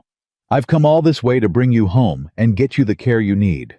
And it was so smooth and so kind and so utterly convincing that Evelyn watched the marshal's tired eyes move from Charles's gentle, grieving face to her own white, shaking one, and she saw the doubt land exactly where Charles wanted it to land. She was losing. She could feel it. He was doing it again right in front of her. The same trick, the master's trick, making his cruelty into concern, making her terror into proof of her madness. And it was working. It always worked, and the old despair rose up in her like black water. He always wins. He always wins. There's no fighting a man who owns the truth itself. Marshal, Nathan said. May I ask Mr. Whitmore a question? Hollis frowned. This is irregular. One question. Hollis sighed. 1. Nathan turned to Charles Whitmore, and his voice was mild, almost friendly. Mr. Whitmore, you've come a long way. 1,200 miles near enough. And you tell it that you came out of love, to fetch your poor sick ward home and see her cared for. That's God's own truth, Charles said. Then I'm curious about something. Nathan tilted his head. How'd you know where she was? The office went quiet. I beg your pardon, Charles said. It's a simple question. Nathan's voice stayed easy. Evelyn ran off months back, answered an advertisement. I placed one advertisement in one paper giving nothing but a postbox number. No name of a town, no name of a ranch. Nothing that'd tell a soul in Boston where she'd gone. He took a step closer. So how does a grieving guardian 1,200 miles away know to step off the train in Red Willow Creek, Wyoming, and walk straight into this marshal's office? Unless, and here Nathan's voice changed, hardened, dropped. Unless you've had men out here for weeks. Hired guns. A man named Boyd, who came onto my land in the dark with a court paper. And a neighbor of mine, Silas Meade, who's been rustling my cattle and forging deeds to my land, and who sat in my kitchen not 2 days ago and told me to my face that you'd hired him, that you two had a partnership, that you wanted the woman and he wanted the land. Charles Whitmore's kind face did not change, but something behind his eyes went very cold and very still, and Evelyn, who had spent 7 years learning to read the exact temperature of that stillness, felt her heart begin to pound with something that was not fear. I don't know any Silas Meade, Charles said smoothly. This man is spinning tales, Marshal, grasping, as his kind always does when— That's funny, Nathan said, because I never told you Meade's first name. Silence. I said a neighbor of mine, Silas Meade. Nathan went on slow, letting it land. And a moment later, you said you don't know any Silas Meade. But I'd wager Mr. Whitmore that if I hadn't just handed you both his names, you'd have had a devil of a time pretending to be so sure of a man you claim never to have heard of. It was thin. It was almost nothing. But Evelyn watched the marshal's tired eyes narrow just slightly, and she understood what Nathan was doing. He couldn't win this. In one blow, no one could. But he could put the first crack in the smooth wall of Charles's story, the first grain of doubt, and a man like Hollis, a careful man, would not be able to unsee it. And into that crack, Evelyn Harper found her voice at last. Ask him about the money, Marshal, she said. Every head turned. She was still shaking. But she made herself step out from behind. Nathan made herself stand in the open. Made herself look at Charles Whitmore full in the face for the first time in 7 years, without a wall or a door or a man between them. My father was Thomas Harper, she said, and her voice gathered strength as she spoke. He died when I was 14. He left an estate of considerable value, a house, investments, cash, all of it left in trust to me, with Mr. Whitmore appointed as guardian to manage it until I came of age. She held Charles's eyes. I came of age 3 years ago, 3 years Marshal, and in 3 years my guardian has never once given me an accounting, never once transferred a cent of my own inheritance into my own name. Ask him why. Ask him where my father's money is. Ask him about a company called Meridian Land and Cattle, the same Meridian that just filed a forged deed on this man's ranch at your own county office. Ask him, Marshal, and watch his face while he answers.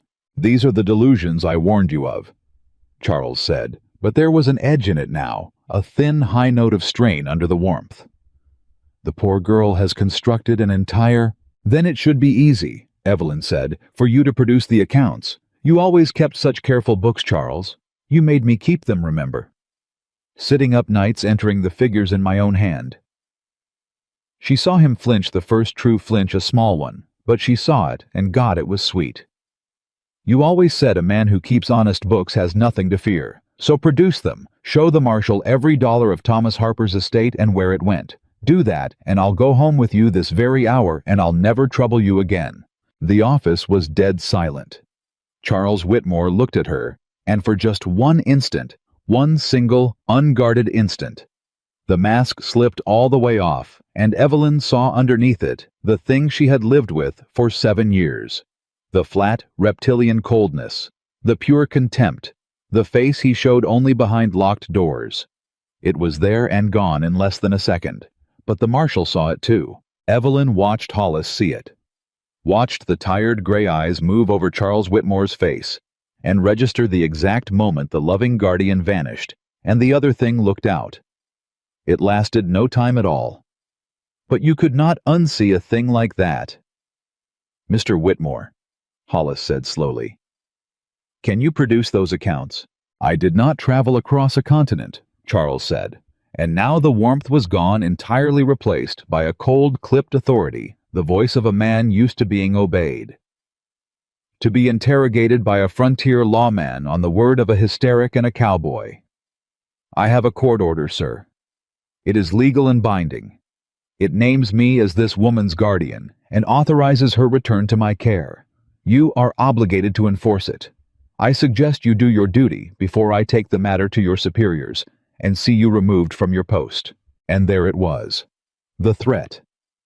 The naked exercise of power that Charles Whitmore had never once in his whole life been able to keep leashed for long, because underneath the kind face and the soft hands, he was a man who believed the world and everyone in it belonged to him, and that belief always surfaced the moment he was crossed. Marshal Hollis looked at him for a long, level moment. Then he leaned back in his chair, and he said in his tired, careful voice, You know, Mr. Whitmore, in 20 years wearing this star, I've learned one thing above all others. An honest man, when you ask him a plain question, gives you a plain answer. It's only the other kind who reaches straight for threats. He tapped the court order on his desk. This paper of yours may well be legal. I'll want a territorial judge to look it over before I act on it either way. But I'll tell you what I won't be doing today, and that's handing a grown woman over to any man before I've seen the accounts she's asking after. That seems a small enough thing if it's all as innocent as you say. This is outrageous. Might be, Hollis stood. But it's how it'll be. You're welcome to stay in town while we sort it, Mr. Whitmore. There's a decent hotel. Judge Pruitt makes his circuit through here in 9 days.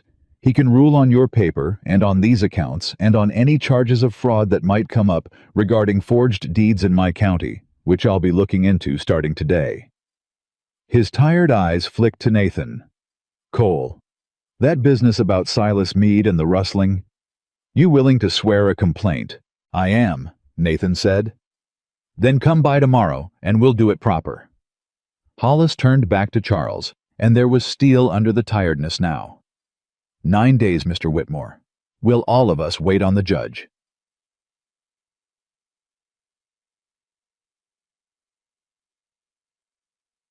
It should have been a victory.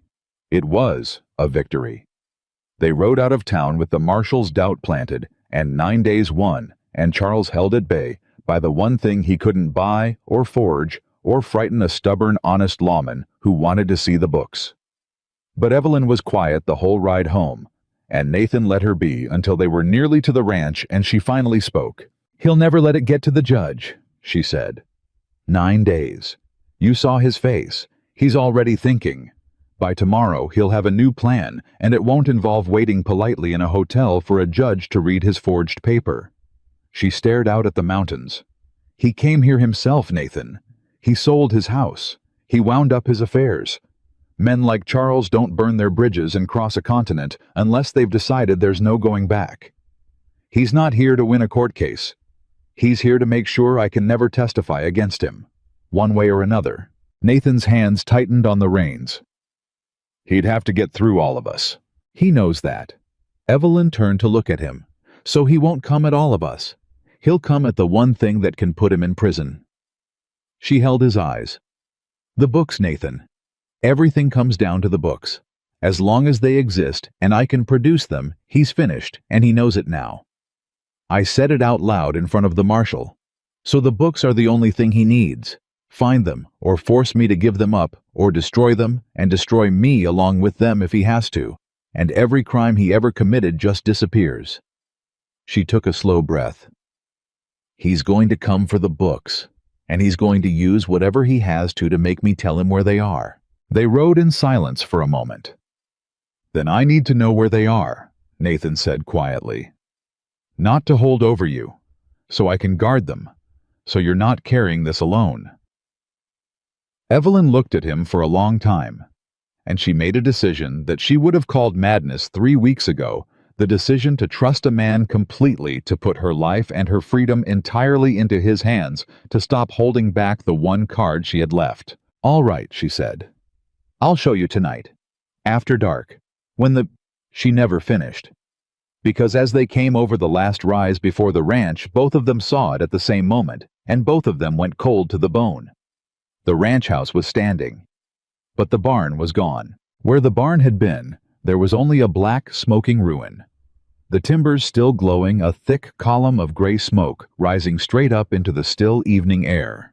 And in front of the smoldering wreck, small in the distance, 3 figures stood waiting in the yard, waiting for them, watching them come. And even at that distance, even before she could make out his silver hair, and his soft hands, and his kind, terrible, patient face, Evelyn Harper knew, with sick and absolute certainty, exactly who the man in the middle was. Charles had not gone to the hotel. Charles had come straight to the ranch. And as Nathan spurred the horses down toward the yard, Evelyn saw the thing that stopped her heart entirely, saw why the 3 men stood so calm and so unhurried while their own barn burned behind them.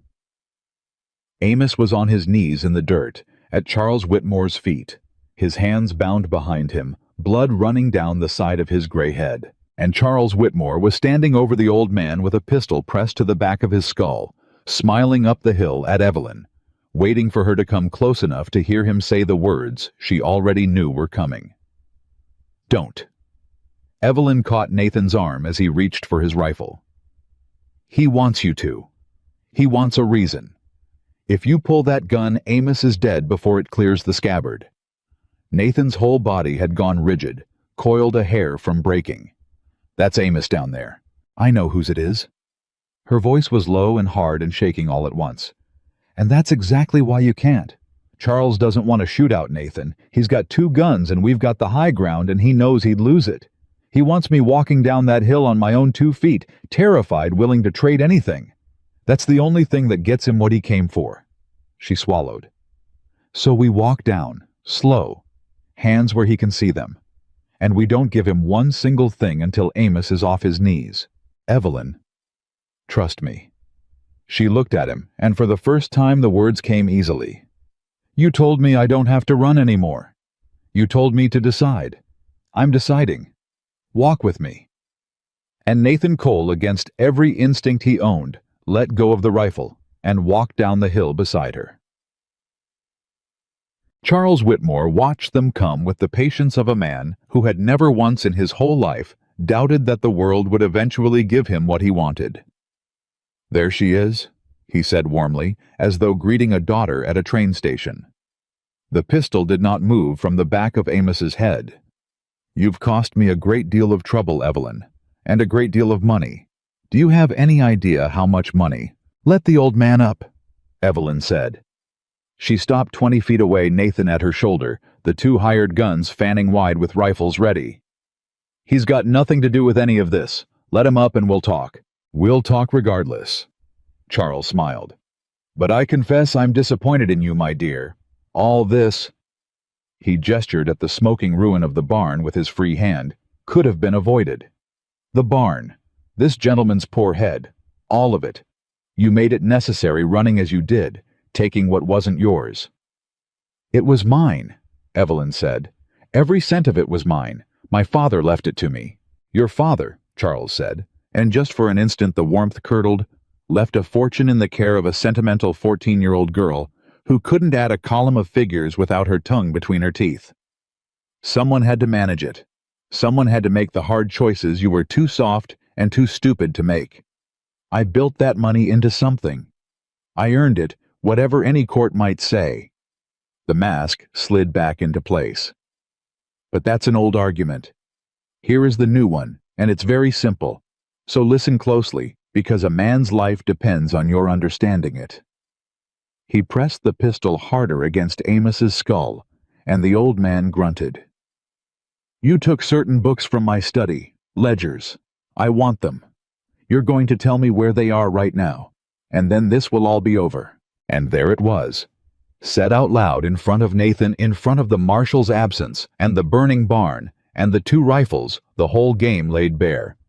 He needed the books. Without them, he had nothing. With them, he had everything. Evelyn felt Nathan tense beside her, and she knew what he was thinking, that she had never told him where they were, that the secret she'd guarded so carefully was now the only thing keeping Amos alive, and also the only thing that could get them all killed. "If I tell you," Evelyn said slowly, "you kill all of us. The moment you have those books, there's no reason left to keep any of us breathing. You know it. I know it. So no. I don't tell you where they are while you've got a gun to that man's head." Charles sighed the patient sigh of a schoolmaster with a slow pupil. "Evelyn, you always did overestimate your position." He nodded to one of his men. "Mr. Boyd, the cowboy's throat, if you please." And Boyd, the pale-eyed man from the porch. The reasonable man stepped in fast and put the muzzle of his rifle under Nathan's jaw before Nathan could so much as turn. "Now," Charles said, "let's try again. Here is the arithmetic, and it's the only arithmetic that matters. I have 2 men. Each has a life in his hands. You have a secret. If you do not tell me where the books are before I count to 10, Mr. Boyd will kill your cowboy, and then my other man will kill the old one, and then I will still take you back to Boston, and you will spend the rest of your days in a very quiet, very private institution where difficult women are sent, and no one will ever hear from you again." He smiled. "Or you tell me where the books are and everyone lives, even you. I'm not an unreasonable man, Evelyn. I've never been an unreasonable man. Ask anyone in Boston." "You're a liar," Nathan said very carefully around the muzzle at his throat. "You'll kill us the second you—" "1," said Charles Whitmore. "Charles don't?" "2." Evelyn's mind was racing faster than it had ever raced, faster than 7 years of survival had ever taught it to run, and she understood with terrible clarity that this was the whole of it. This was the trap she'd known was coming, and there was no clever answer, no third move, no 3. And then she looked at Nathan Cole with a rifle under his jaw, and Nathan looked back at her, and there was no fear in his face at all. Only a terrible, steady calm. And he did the smallest thing.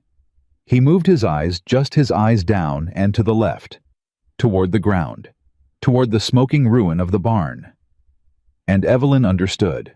She understood because 3 weeks of building a life beside this man had taught her to read him the way she'd once been forced to read Charles, and where Charles's small signals had always meant danger. Nathan's meant something else entirely. He was telling her something. He was telling her he had a plan. He was telling her to keep talking.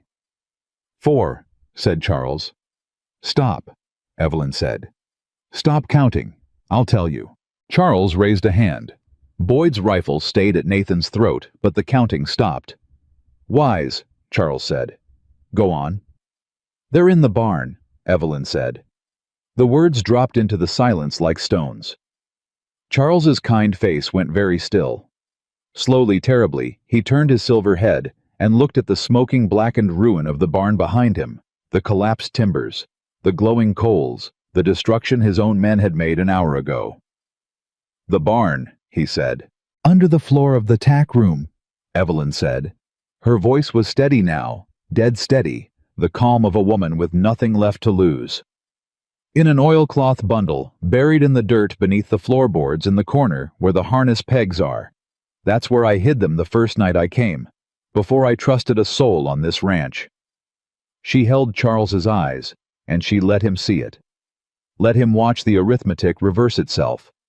Let him understand what he had done. "You burned it, Charles. You sent your men to burn the barn to frighten us, and you burned the only copy of the only proof of everything you stole. It's ash now. It's all ash." For one long, magnificent moment, Charles Whitmore's face came apart. The mask, the warmth, the patient schoolmaster, all of it fell away, and underneath was pure animal fury, the face of a man who had crossed a continent and burned a barn and put a gun to two men's heads to secure the one thing he needed, and had, with his own hand an hour before he arrived, destroyed it. His mouth worked. His soft hand tightened white-knuckled on the pistol, and Evelyn watched 7 years of terror drain out of her all at once because she had finally seen Charles Whitmore lose. "You're lying," he breathed. "Am I?" Evelyn said. "You'd know, wouldn't you? You always said you could tell when I was lying. So look at me, Charles. Look at my face. Am I lying?" And Charles Whitmore looked at her face, and he could not tell, because for 7 years he had read the truth in her by reading her fear, and there was no fear left in her to read. "It doesn't matter," Charles said, but his voice had cracked, gone high and unsteady. "The books, it changes nothing. Without them, it's still your word against mine. A hysteric's word. I'll bury you the same as I always have." "No," Evelyn said. "You won't. Because I lied to you just now." Charles went still. "The books aren't in the barn," Evelyn said. "They were never in the barn. I only wanted to watch your face when you thought you'd destroyed them. I wanted to see just once what you look like when you lose everything." She smiled, and it was not a kind smile. "The books are somewhere safe. Somewhere you'll never find them. And in 9 days, Charles, they're going in front of a territorial judge with my testimony, and Nathan's, and this man's, whose head you've bloodied, and the marshal's, who already saw your true face this afternoon in his own office. It's over. You crossed a whole country to catch me, and all you've done is put yourself 1,200 miles from every judge you ever bought in front of witnesses you can't frighten in a place where your money and your name mean nothing at all." She lifted her chin. "You're not the biggest thing in my sky anymore, Charles. You're just a man, a thief, and a coward. And you're finished." The yard held its breath. And Charles Whitmore, who had never in his life been able to keep the leash on his rage once it slipped, did exactly what Evelyn had known in some deep place that he would do. He turned the pistol away from Amos. He turned it toward her. "Then you're worth more to me dead," he snarled. "All the warmth gone, all the mask gone, only the beast left. You and your books both, you ungrateful little—" 3 things happened in the same half-second. Nathan Cole moved not away from the rifle at his throat, but into it, driving his shoulder up and under Boyd's arm, knocking the muzzle skyward as the rifle went off harmlessly into the air. Amos freed for one instant when Charles's pistol swung off him, threw his bound weight sideways into the legs of the second gunman, sending the man staggering. And Evelyn Harper, who 3 weeks ago could not hold a rifle without shaking, dropped her hand to the pistol Nathan had taught her to use. Hidden in the folds of her skirt, drew it clean, and fired. The shot took Charles Whitmore in the shoulder of his gun arm. His pistol spun away into the dirt. He staggered back with a high, disbelieving shriek, not of pain, she thought later, but of pure astonishment, the sound of a man discovering for the first time in his life that the world would not, after all, simply give him what he wanted. He went down on one knee in the dust, clutching his shoulder blood welling between his soft fingers, staring up at her with an expression of such total incomprehension that it was almost pitiable. "You," he gasped, "you shot me. You can't—" "I did," Evelyn said. The pistol did not waver in her hand. "I told you, I'm done running, and I'm done being afraid of you." Behind her, it was over in seconds. Nathan had Boyd's rifle turned around, and Boyd himself face down in the dirt. Jesse and Tom, who'd been held inside the house under guard, came boiling out the door the moment the shooting started, and had the second gunman down before he could recover from Amos's tackle. And Amos, blood on his gray-head hands still bound behind him, rolled up to sitting, and looked at Charles Whitmore bleeding in the dirt and let out a rusty cackle. "Well now," the old man said, "the little Boston lady can shoot after all." It was Marshal Hollis who put the irons on Charles Whitmore. He came out from town at a gallop, with 2 deputies having heard the shots, or perhaps, as he admitted later, having simply not believed for 1 minute that a man like Whitmore would sit quiet in a hotel for 9 days, and having decided to ride out and keep an eye on things. He arrived to find the barn, a smoking ruin, 3 hired men trussed like hogs, and a wealthy Boston gentleman sitting in the dirt with a bullet in his shoulder, screaming about his rights. "I want them all arrested," Charles shrieked as the deputies hauled him up. "This woman shot me unprovoked. I'm a respectable citizen. I have a court order I demand." "You demand?" Hollis said mildly. He crouched down in front of Charles and looked at him with those tired gray eyes. "Mr. Whitmore, you've been out here half a day, and I've got a burned barn, a beaten old man, 3 hired guns with rifles, and a fella named Silas Meade I picked up this very afternoon on a fraud complaint, who I'll mention started talking about a certain Boston partner the second he understood he was going to hang alone otherwise." Hollis let that land. "Turns out Mr. Meade kept letters. Your letters. Detailed ones. About the land, the woman, the money, the whole arrangement." He stood back up.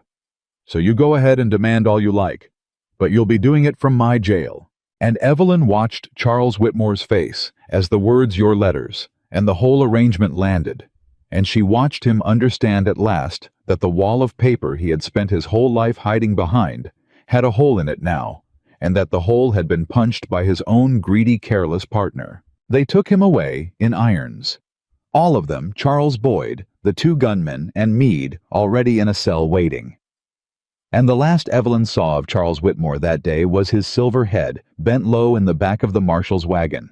No longer kind, no longer patient, no longer the biggest thing in anyone's sky. Just a bleeding, beaten thief being carried off to answer for what he'd done. The 9 days came and went, and Judge Pruitt made his circuit, and the trial was held in the church because the courthouse wasn't big enough for the crowd. The whole county came. They came for the spectacle of a rich Boston gentleman brought low, and they stayed for something they hadn't expected: the sight of a slender, dark-haired woman standing up in front of God and the whole territory, and telling the truth she had swallowed for 7 years. Evelyn testified for the better part of a day. She told it all: the death of her parents, the guardianship, the theft, the beatings, the locked doors, the account books she'd been forced to keep in her own hand. And when the defense lawyer tried the old trick, tried to paint her as hysterical, unstable, prone to fancy, she looked at him steadily and produced one after another the things that no amount of frontier prejudice against a woman's word could argue away. She produced the account books. She had not hidden them in the barn. She had not hidden them anywhere on the ranch at all. On the first day, weeks before riding into town with Nathan to see the marshal, she had done a thing so simple that Charles, for all his cleverness, had never once considered it. She had walked into the Red Willow Creek Bank and rented a lockbox under her own name, Evelyn Harper, and placed the books inside and put the only key on a chain around her own neck, where it had ridden against her skin through every terror of the past weeks. The books were pristine, page after page in Charles Whitmore's own hand and her own. The transfers, the shell companies, the Meridian accounts, the systematic theft of Thomas Harper's entire estate, laid out in the meticulous double-entry bookkeeping of a man who could never resist keeping careful track of what he stole. And when they were laid before the judge alongside Silas Meade's letters, alongside Marshal Hollis's account of the forged deed, and the burned barn, and the gun held to an old man's head, there was nothing left for any lawyer in the world to argue. Nathan testified. Amos testified, the healing gash still livid on his gray head. Jesse and Tom testified. And a thing happened that Evelyn had not dared to hope for. As word of the trial spread, 2 other people came forward. A former housekeeper from the Whitmore house in Boston, who had left Charles's service years before and moved west, and who wept as she described the things she had seen and been too frightened to report. And a Boston attorney, an honest one, who had grown suspicious of the Harper estate years ago, and had been quietly gathering evidence ever since, and who traveled all the way to Wyoming to hand the court a satchel of documents that confirmed every word Evelyn had spoken. Charles Whitmore was convicted on every count: fraud, embezzlement, forgery, conspiracy, assault, arson, kidnapping. Judge Pruitt, a hard old man who had seen a great deal of the world, sentenced him to a term of years that meant at Charles's age he would not leave prison alive. Silas Meade went down with him. Boyd and the two gunmen drew shorter terms, but real ones. And the whole of Evelyn's father's estate, every cent of it recovered from the shell companies, and the hidden accounts was ordered restored to its rightful owner. Evelyn Harper walked out of that church, a free woman, a wealthy woman, a woman whose name was cleared before the whole territory, and for the first time in 7 years she did not brace when she stepped into the sunlight. She did not shrink. She did not scan the street for danger. She simply stood on the church steps in the warm light with the key on the chain against her heart and breathed. Nathan came and stood beside her. Not touching. The way he always stood close and giving her room. "It's over," he said quietly. "It's over," she agreed. And she found to her own surprise that she was crying, not the swallowed shameful tears of the past, but something else, something clean and overwhelming. The tears of a body, finally understanding that the thing it had feared its whole life was gone, was truly gone, and was never coming back. Nathan didn't tell her to stop. He never had. He just stood beside her while she wept in the sunlight. And when at last she was through, she turned to him, and she reached out and took his hand. Open palm up, the offer he'd made her 100 times since the day she stepped off the train and said no, and she held it. And this time, she did not let go, and neither did he. "Nathan," she said. "Evelyn, that first day, on the platform, you asked to shake my hand and I said no." She looked up at him, her eyes still wet, and she smiled. "I've been thinking I ought to answer that differently." And Evelyn Harper, who had come west 1,000 miles running from a man, stood on a church step in Wyoming, holding the hand of the man she had run to without ever knowing she was running toward anything at all, and she made freely and without fear for the first time in her life a choice that was entirely and only her own. They were married 3 weeks later on the porch where she had first learned not to be afraid. There was no grand ceremony. There didn't need to be. The preacher came out from town, and Amos stood up beside Nathan, with his gray head healed and his boots polished for the first time in living memory. And Jesse and Tom scrubbed themselves raw and stood grinning like fools. And half the county came out because the trial had made Evelyn Harper something of a legend in Red Willow Creek, the Boston lady who'd shot a rich man off his high horse and put him in prison where he belonged. But it was the vows that Evelyn remembered afterward. When the preacher came to the part about honoring and obeying, Nathan stopped him. "Leave out the obeying," he said quietly. The preacher blinked. "It's the customary." "I know what's customary." Nathan turned to Evelyn, and he took both her hands in his, and he said it to her, not to the preacher, not to the crowd. "This woman spent 7 years being made to obey. I won't have that word standing anywhere near what we're building. She's not marrying a man she has to obey, Reverend. She's marrying a man who'll stand beside her. There's a difference, and it's the whole of the difference, and I'd like it said out loud in front of everybody, so there's never any confusion." And Evelyn, who had braced herself against 1,000 cruelties, and never once in her whole life braced herself against a kindness like this, felt the tears come and let them, and did not care who saw. "Then I'll say it plain," the preacher said, and cleared his throat. "Do you, Nathan Cole, take this woman to stand beside, so long as you both shall live?" "I do." "And do you, Evelyn Harper, take this man to stand beside, so long as you both shall live?"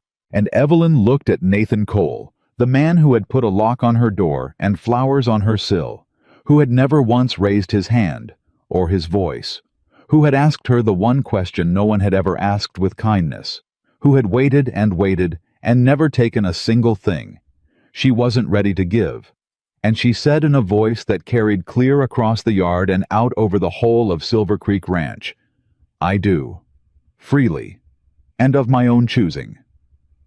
Freely, and of my own choosing. She added the words herself. They weren't in any ceremony. But every soul on that porch understood exactly why she said them, and there was not a dry eye in the crowd, and Amos had to blow his nose so loud that the preacher lost his place. Nathan kissed her gently the way he did everything, giving her every chance to pull away. She did not pull away.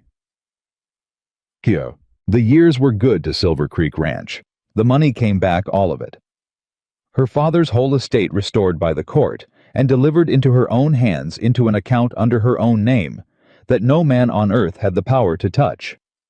Nathan never asked her for a cent of it. When she offered to put it into the ranch, he refused at first. "It's yours," he said. "Yours alone. You fought for it. You bled for it. I won't have it said I married you for your father's money." "Nathan!" She took his face in her hands. She could do that easily now, could touch and be touched without a shadow of fear. "It's our money, because you're my partner, not my keeper, not my guardian, my partner, and partners build together." She smiled. "Besides, that barn isn't going to rebuild itself, and I'm told the last one burned down under mysterious circumstances. So they rebuilt the barn together, bigger than before, and they bought more cattle, and Evelyn kept the books, her own books now, honest ones, in her own hand, of her own free choosing, and under her head for figures and Nathan's head for cattle. The ranch grew until it was one of the most respected spreads in the territory. But it was not the cattle, or the money, or the fine new barn that made Silver Creek what it became known for. It was the people who came. Because word travels on the frontier the way it travels everywhere, and the word that traveled about Silver Creek Ranch was that its door was always open to anyone running from something. A widow who'd lost her man and her land in the same hard winter.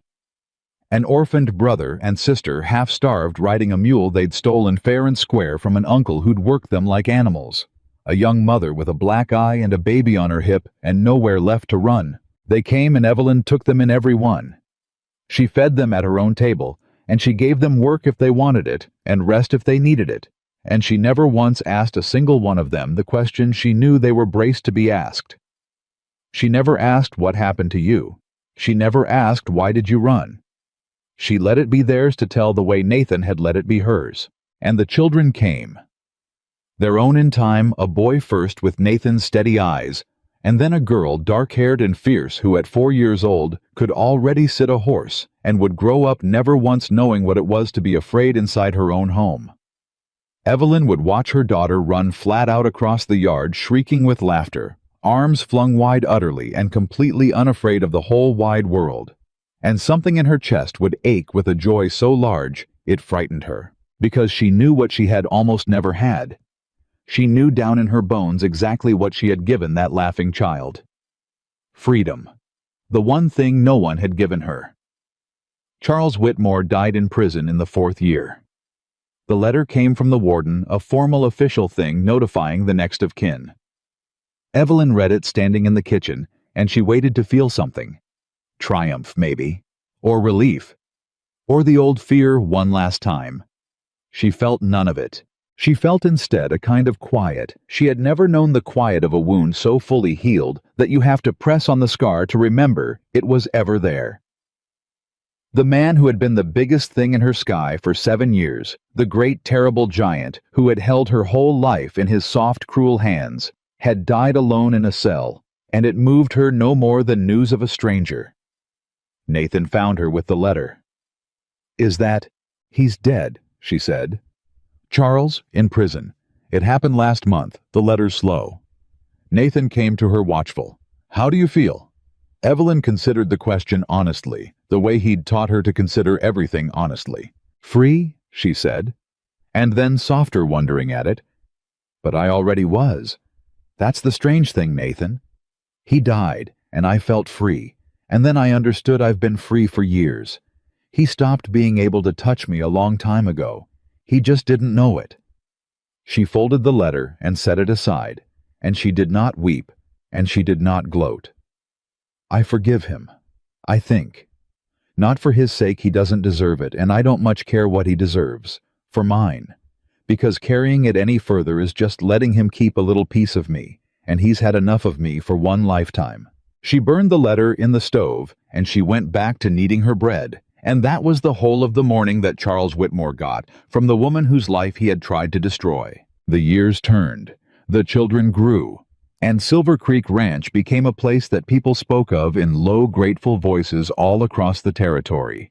A place where the hunted could stop running, where the door was always open, where a frightened soul could arrive with nothing and find, if not always a home, at least a moment's safety, and a hot meal, and a woman who understood without needing to be told. And it was on a spring afternoon, years on from all of it, that the wagon came up the road from the depot, carrying a young woman Evelyn had never met. Nathan saw her first from the fence line, where he was mending rail with their son, now a long-limbed boy of 12. He watched the wagon roll into the yard, watched the young woman climb down, and he went very still. Because he knew the way he'd known once before, a long time ago, standing on a train platform with his hat in his hands. He knew from the way she moved. She climbed down, careful, favoring one side. She had a bruise fading yellow-green at the edge of her jaw, half hidden under a bonnet pulled low. And when the depot man dropped her small trunk behind her with a thump, she flinched. Her whole body flinched, bracing for a blow that didn't come. And then she smiled, quick and forced and terrified, the smile of a woman who has learned that smiling keeps her safe. Nathan had seen that exact flinch before. He had seen that exact smile. He set down his hammer. "Stay here," he told his son low. "Go find your mother. Tell her—" He paused. "Tell her someone's come." But there was no need. Evelyn was already coming out onto the porch, drawn by the sound of the wagon wiping flour from her hands, and she stopped dead at the top of the steps, and Nathan watched her face as she looked at the young woman in the yard, and he saw her understand everything in the space of a single breath. The way the girl stood, the way she flinched, the bruise, the smile that wasn't a smile. Evelyn Cole came down the porch steps slowly. The young woman turned toward her, and her forced smile wavered, and she said in a small, exhausted, frightened voice, I'm sorry to trouble you, ma'am. I was told somebody in town said there was a place out here, a ranch, where a person could—" Her voice broke. She caught it. She tried again, ashamed. "I don't have money. I can work. I'm strong. I can work hard. I'll do anything. I need somewhere to—" She stopped. Her eyes darted the way Evelyn's eyes had once darted, scanning for the danger, waiting for the courtesy to drop away, and the real face to show. "Somewhere he can't—" She couldn't finish it. And Evelyn Cole crossed the yard, and she did not ask the question. She did not ask what happened. She did not ask who is he.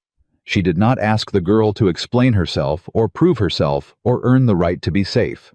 Instead, she stopped a careful few feet away, close enough, and no closer, the way she had once been approached herself, and she reached out slow, giving the girl every chance to pull away, and she took the young woman's trembling hands in both of her own.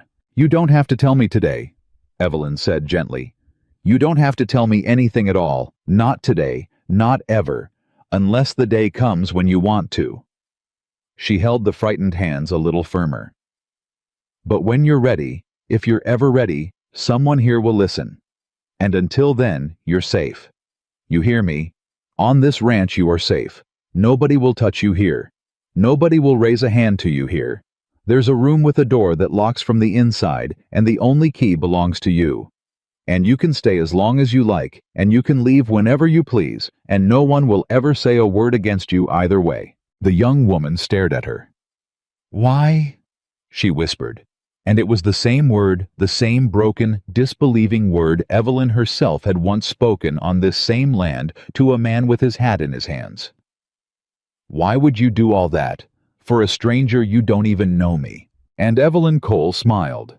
Not the forced smile the girl had worn, but a real one, warm and steady, and unafraid. And she gave the answer that had been given to her once a lifetime ago, by a quiet cowboy who had changed the whole course of her life. "Because somebody didn't," she said. "Somebody didn't do it for me once, so I do it now, for you. And someday—" She squeezed the trembling hands, and her eyes were bright. "Someday when you're strong and safe and free, and you've forgotten what it feels like to flinch, you'll find some other frightened soul standing in some other yard with nowhere left to run. And you'll do it for them. That's how it works. That's how it's always worked. The kindness doesn't stop with you. It goes on." The young woman began to cry. The deep shaking, released weeping of a person who has run a very long way, and finally been allowed to stop. And Evelyn held her while she wept, and did not tell her to stop, and did not let go. Nathan watched from the fence line, his boy beside him, and he did not go to them. This was Evelyn's to do. It always had been. From the very first, before either of them understood it, this was the thing she had been walking toward, not just her own freedom, but the power to hand freedom to someone else. His son looked up at him, puzzled. "Pa, who is she? The lady who came?" Nathan put his hand on the boy's shoulder and watched his wife hold a weeping stranger in the yard of the ranch they had built out of ashes and courage, and one quietly asked question. "She's your mother's beginning son," Nathan said, "and somebody else's too now." "I don't understand." "You will." Nathan picked his hammer back up. "One day you will. Come on, let's give them some room." That evening, after the young woman had been fed and bathed, and shown to a room with a bolt on the door that locked only from the inside, Evelyn came out onto the porch where Nathan was waiting, and she sat down beside him in the blue hour, the way she had sat beside him 10,000 evenings now, and neither of them spoke for a long while. The children's laughter drifted from somewhere out past the barn. The new girl was already asleep, safe behind a door no one could open. "You remember," Evelyn said at last, "the first thing you ever asked me on the platform?" "I asked to shake your hand," Nathan said, "and you told me no. And you said, 'All right,' and you picked up my trunk and you never pushed." She reached over in the dark and took his hand the way she had 1,000 times freely of her own choosing. "I've thought about that a great deal over the years. That one word, no. It was the first time in 7 years anybody let me say it and mean it. You didn't even know what you were doing. You just let me keep it. My one small no." "I knew what I was doing," Nathan said quietly. "I saw a woman who'd never once been allowed to refuse a thing in her life. I figured the least I could give her was the freedom to refuse me." Evelyn was quiet for a moment. "There was a question too," she said. "Later. The one that changed everything. Do you remember it?" "I remember." "Who hurt you?" She said it softly, the words that had once broken her open on a rainy porch. 3 words. Nobody had ever asked me that and actually wanted the answer. Not to use it. Not to hold it over me. Just to know. So they could carry it with me instead of leaving me to carry it alone. She turned to look at him in the fading light. "Do you know what I understood today, holding that girl? I understood what those 3 words really were. They weren't a question, Nathan. They were the beginning of everything I have. This ranch. Our children. The woman I turned into. All of it grew out of one man on one rainy evening, caring enough to ask." Nathan's hand tightened around hers. "And now?" Evelyn said, "That girl in there will heal, and someday she'll ask somebody else." And that's the thing Charles never understood in all his cleverness. He thought cruelty was the strongest force in the world. He thought if he hurt me badly enough, often enough, I'd be his forever. He was wrong. Cruelty ends with the one who suffers it if she's lucky enough to survive it. But kindness. She looked out over Silver Creek Ranch, over the barn they'd rebuilt, and the land they'd saved, and the door upstairs that locked from the inside for a frightened girl who'd arrived with nothing. Kindness doesn't end. It just keeps finding the next person who needs it. Forever. The sun went down over the ranch, and the children's laughter carried on the warm spring air, and somewhere in the house, a young woman slept without fear for the first time in a long time, behind a door only she could open. Evelyn Cole leaned her head on her husband's shoulder in the peace of a life she had won with her own 2 hands, and she was not afraid, and she would never be afraid again. A gentle question asked with love on a rainy evening long ago had not saved just one woman. It had lit a fire that would never ever go out,